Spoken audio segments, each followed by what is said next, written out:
Welcome to the Tech Egg. Don't get scrambled. Enjoy the video. You start by confirming prerequisites. Make sure your user has an Intune license and device counts are available. Next, install Company Portal from the App Store and allow location and notifications. These enable compliance checks. Set a secure device passcode, have your Apple ID ready, and connect to the corporate Wi-Fi.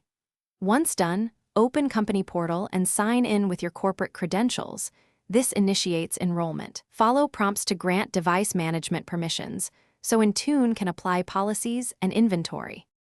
You will now accept the device management profile. This step gives Intune authority to enforce policies, so review permissions before consenting. After tapping Install, the MDM profile downloads and registers the device with Intune.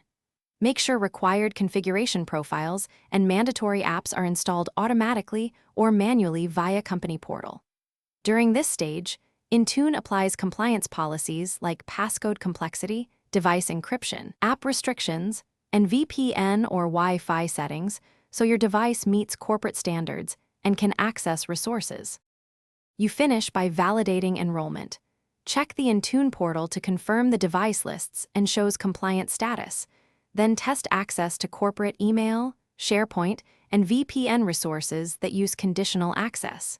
Make sure Company Portal reports no pending actions and that profiles remain installed after a restart. If enrollment fails, focus on one key troubleshooting step. Verify network and certificate reachability, revoke and reissue the MDM certificate or profile, then retry enrollment. Thanks for watching. Consider subscribing if I helped unscramble your problems.